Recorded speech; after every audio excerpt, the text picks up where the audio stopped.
I said you already introduced to it. On that thing, turned off. It turns off on its own. Oh, but But that microphone is going to be streaming, and that will be. can you hear it from there? Speak loud.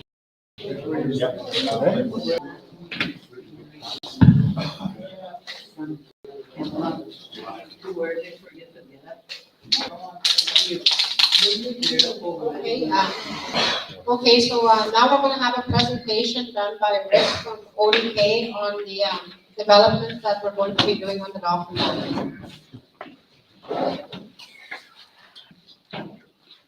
Okay, good afternoon, everybody. I'm just going to stand in front of the microphone or the camera just to introduce myself, and then I'm going to go behind the screen to advance the slides in our discussion. My name is Rick Laviolette. I'm with ODK Engineering, and I'd like to say that we're very honored and appreciate Pine Creek and Ebb and Flow First Nations allowing us to participate in this very important and complex project. We're very excited to give you an early glimpse of what to expect from the development of this land, and that's about it. I've got a short presentation here, and after which I can field a few questions, and I look forward to speak to you more. So with that, I'm going to step ahead and start the slideshow. As was mentioned, the name of the project here is Anishinabe Petrocan Gas Station, which is a Pine Creek and Ebb and Flow joint venture. And here is now a slide that shows the property with the visioning. This visioning has started many years in the past, is my understanding. And the vision was to have a full-service gas station, a convenience store with room for other commercial enterprises to utilize the facility and become existent on the river. So with that, we'll go to the next slide. As was discussed by Indigenous Services and Brenda and Chief Liebrecht, what they're looking at is a 5-acre lot for development. As was mentioned, there is an extensive part of land that is owned by Pine Creek exclusively. The 5 acres was jointly owned by Pine Creek and Ebb and Flow. So this gives you just a visual of where the land is within Dauphin and the approximate 5-acre property that is being developed as part of this process. Rick, can I also add, just for information purposes for everybody, we've recently been approached by a land developer to look at possible concepts for developing some residential property on the portion behind the gas station there. So up to the tree line, that's all farmland right now. And I'm not sure what the guy's planted there over the years, but he's made some money on that land.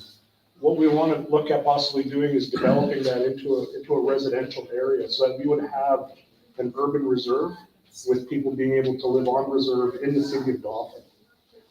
The big difference is that land back there that Brenda's pointing out, it's municipality land. That's correct, right, Brenda? Yeah, The well, this part is in the city of Dauphin. Yeah. And then all this part here is in the RM of Dauphin. Yeah, so there would have to be a new municipal service agreement made with the RM of Dauphin.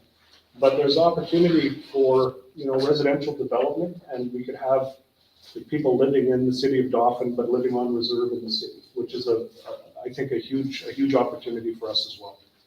But that's a discussion a little further down. Right now, we're just focusing on. Thank you. Again, a very complex process, which is above my head. I'm a civil developer. I'm a manager of this project, and I'm working in conjunction with Petro-Canada to develop the land. ODK Engineering will also provide the design services for the municipal infrastructure that ties into the city of Dauphin's infrastructure and develop the site itself, proper grading and driveway access and all of the works associated with developing the buildings and the businesses themselves. So I'll advance the slide again. As was mentioned by past presenters, the joint ventures, there are two joint ventures. The PCEF Property Management is 50% owned by Pine Creek, 50% owned by Ebb and Flow. They are the main tenants, the lead leaseholders of the property. From there, they control the property themselves, and then they will allow the next joint venture, and I'm going to advance the slide, which is PCEF Ventures. PCF Ventures Limited will sign a sublease with PCEF Property Management Limited to develop the property. They will develop the property, they will lease space to commercial ventures. Some examples of that will be the Anishinabe gas station itself, a convenience store, potential drive-through coffee shop, and other businesses as you move forward and decide who to award leases to. The next slide now, we're going to get into some of the more exciting things because this will give you a visual of what you can expect. Okay, again, in conjunction with Petro-Canada, we're looking at establishing a full-service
will be developed future. So in order to do that, I think when we were talking about doing the access road to the back, it would be on the north side. Just because, Manitoba Highways and the city of Dauphin have been planning that access road. They're going to be putting an intersection from the mall and straight across, and they're gonna be putting lights there. But where it's gonna end up, it's gonna be ending up exactly, on this side. here, Yeah, on that side, so that if there's lights up there and then there's an access into the service road, it would go right across. okay, I understood you incorrectly. I thought it was on the south side. No, it's on the, where it's. But that's the beauty of this preliminary thing, to Mhm. get the feedback and to work with you to adjust this and work accordingly to plans of both the joint venture and with the city of Dauphin and Manitoba Highways. So that's the preliminary site plan. I'll move to some text now. Now I'm ready to get into some of the tasks that we have been done and will be done over the next little while. So I'll hit the next slide. As was discussed, an environmental site assessment, an ESA phase 1 probably, is what was done by Pinchin Environmental. They had a little bit of tweaking they have to do. As we get now closer into the development, Indigenous Services Environment will likely be involved. Now, what's significant here is they have to determine whether a climate change resiliency assessment will be required. If that is the case, then it's a much more involved environmental process. We await Indigenous Services to determine whether this is required. Initial thoughts are that it may not be required because the building footprint is beneath a 10,000 square foot parameter. So with that in mind, then that usually means you don't have to go through that extra process, that the preliminary environmental site improvements are adequate, with the exception of a preliminary project description screen, which in itself is just filling out a few forms and making sure that there's no existing staining, there's no evidence of previous contamination. And the environmental site assessment that Pinchin has provided, I'm sure identifies that it's a clean site. The topographic survey has been completed by ODK Engineering, and that's what allowed me to put together the preliminary site that you saw in the previous slide. Geotechnical investigations are very important. We've done the field investigations for determining what the strata is and what's existing below, which would determine the extent of the foundation works that are required, as well as the layers of granular that would be required to provide solid surfaces for the parking lot, for site grading, roads, etc. So the geotechnical field investigations have been done. I spoke with the geotechnical engineers just yesterday, and they assured me that the final report with recommendations for design of foundations and for roadways and parking lots and pavement in general, I'm supposed to have that report by this Friday. There will be continued coordination with Petro-Canada to finalize the concepts. We are working with Petro-Canada, who is providing us with a lot of insight into what is involved in the physical process of constructing a petroleum service type industry, and the different things, the tank requirements and the pumping requirements that are involved. So we're counting on Petro-Canada to help with that. And they're also, of course, providing advice on their identity, how Petro-Canada's identity will be part of this gas station. Coordination with the city of Dauphin on infrastructure tie-in. That's something a process that I'm just starting now. And we have to work with the city, of course, to make sure that their criteria for tying into their municipal systems is met. And so we're working on that right now. We have to coordinate with Manitoba Infrastructure and Transportation because access to the site is provided from the provincial highway. We have to go through a crossing permit application. So we give them preliminary plans, and they make sure that their criteria for providing access to the site. And a new development here, as Brenda had just mentioned, would be the incorporation now of a traffic signal intersection that would lead into this site. So that just starts with the process again. Part of all this, as we were rounding up the businesses and the costs associated with development, every year a business plan needs to be required. My understanding is that a separate consultant is working. My understanding is that we should have the results of the business plan in the next 2 to 3 weeks, which really will outline the extent of development that's going there, what it's going to cost, how local forces are going to be incorporated into constructing this, and who the tenant leases could be. Rick, if I could just add on the business plan conversation. The business plan is needed in order to go to the bank, right? So the bank is gonna need to know what's our, for example, our annual fuel sales gonna be out of that location. Petro-Canada told us that there's about 15 million liters of fuel moving through Dauphin. They told us that very early. They said, with your gas station, you could look at capturing probably about a third of that. So we're looking at capturing about a third of the Dauphin market in fuel sales, which is about 5 million liters. The traffic assessment goes into that business plan, the potential for the sales of fuel, the potential tobacco sales, all rolled into one is a business plan that I can take to the bank. And our banker at Bank of Montreal is just waiting for us right now. He called me the other day, he said, where's your business plan for Petro-Canada? Because what will happen is when we go there and we sit down, we're gonna cost this out, and Rick is getting to that. I think there's budgets that are gonna be created out of this work that he's doing. Correct. Those budgets will identify what's it gonna cost to build this thing. And we'll put in $1, Evanful will put in $1. But we don't have all that money sitting in the bank, we're gonna have to borrow a little bit of it, right? So that's why the business plan is needed, so that the bank has the security they need and the confidence they need to know that we're gonna be able to pay back a loan for money we borrow to get this thing built. So that business plan is very important. And Petro-Canada is putting in a $750,000 forgivable loan, so that'll go towards our infrastructure. Yeah. Plus, we're also asking ISK for grant money for the project. Yeah. They're not saying anything, which makes me nervous. I don't think that's their field. So we've contracted Vail Consultant, and I'll be meeting with them on Thursday morning, just to, I guess, update some information, I guess, and then we're gonna probably set up a meeting with Rick, and where we can, I guess, try and get that business plan completed in about 3 weeks.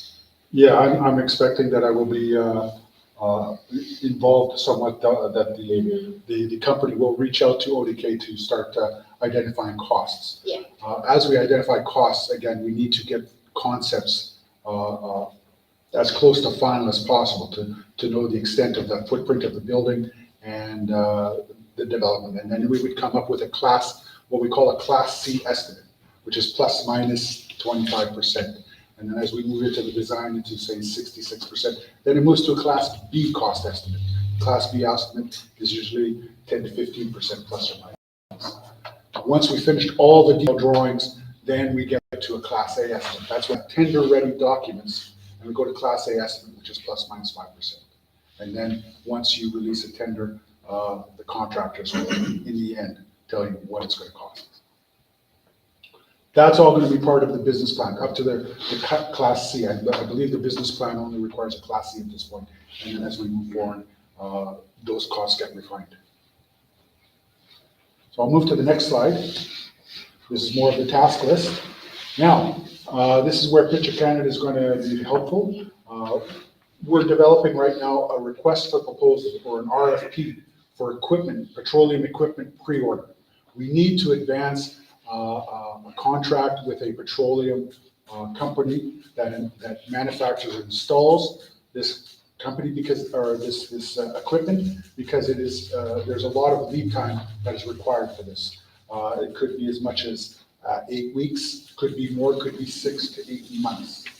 So we need to get that out as soon as possible so that we can lock a fuel station contractor in place so that they can make advance notice to have this equipment manufactured and delivered.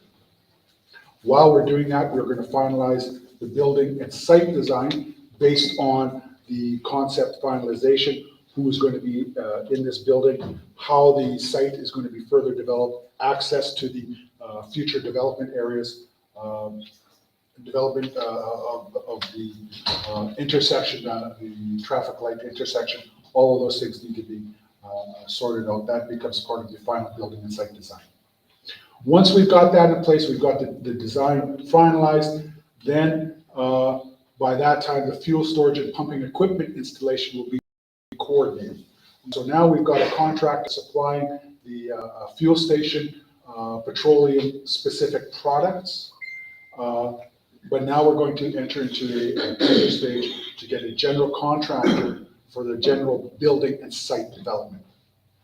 Now, these don't necessarily have to take place at the same time. If we were going to start developing the site, which I anticipate we will, we'll start developing the site and we will leave an area where they have to dig for the tanks. So we won't develop specifically over those areas, and any piping that's required, that can all be installed after we've already commenced construction on the site in general. I've got one more slide here to talk about project schedule at this point in time. So I'll move to the next slide. Project schedule. We're looking at 66% design for late June 2023. So it's May 16th today. We've got 6 weeks to get to 66% design. What I didn't include here was 33% design, which I anticipate for around the end of May. Or more timed with the business development plan so that we know exactly what we're costing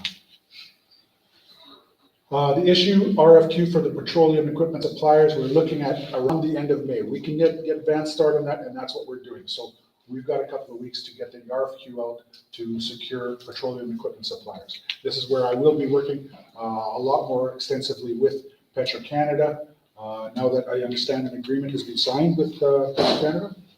And if so, then that opens them up to provide much more detailed information on the specific development of this property. City of Dauphin, Manitoba Highways, and Manitoba Hydro. These are all entities that have to be consulted to make sure that their processes are followed properly and that they issue permits in a timely fashion. I've allowed 90 days for that process, 90 days, so that June, July, and August. And that's typical of permit processes with highways, with hydro, and with the city of, I'll be honest, the city of Dauphin is a new one for me, but my initial feedback is that they're quite excited about this development. So I expect that they're going to expedite as much as they can on their part, but they still have their processes to follow. We're looking to go to tender for a general contractor. Again, this is for site development. This is now to get the accesses in to start doing the foundation for the buildings that are going to be put in place. We're looking to do a tender in August 2023. So quite realistically, I know the chief had mentioned if we can do groundbreaking after July, that's perhaps a groundbreaking ceremony, but to do an official groundbreak, I'm looking at September of 2023. That would allow us enough time to get foundations in place, to get the base gravel in place for the parking lots, for the access roads, and to get things going while we're waiting for the petroleum equipment to come, which may, quite honestly, may not happen until spring of next year. But we'll work with the suppliers, we'll work with Petro-Canada to expedite that process as much as we can. And that is all I have to present to you today. I just wanted to give the membership a glimpse at what Ebb and Flow and Pine Creek are trying to achieve here. And I'm just so proud to be a part of this process, and thank you very much. I'll take any questions you may have.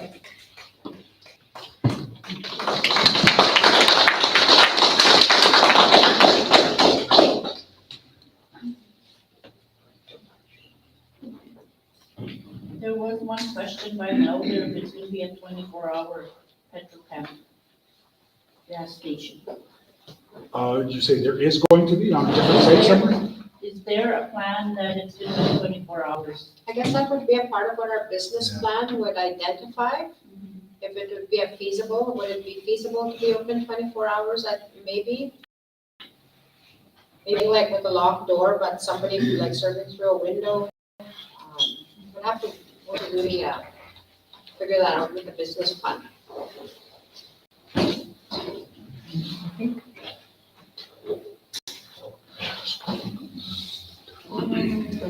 Microphone. Do I need a microphone? I probably don't need a microphone.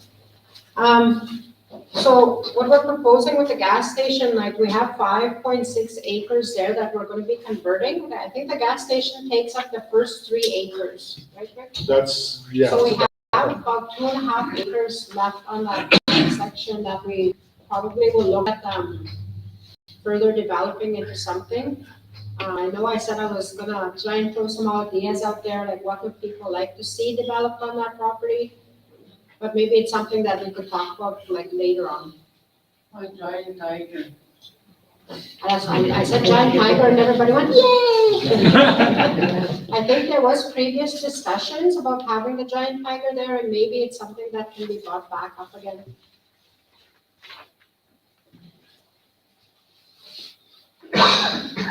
But if anybody has any further questions, I'm hoping that the food's gonna get here soon and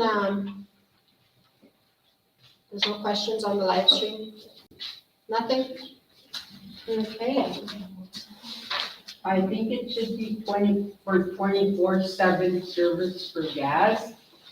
Because there isn't really no service in the office, I think they're closed at 10 o'clock. They're closed 9:30, some of them, yeah. Yeah, either in Fall River, they don't have 24/7 and it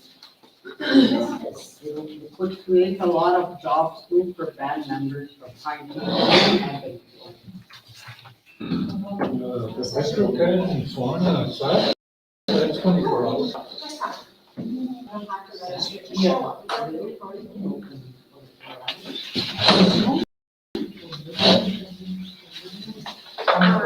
Airport.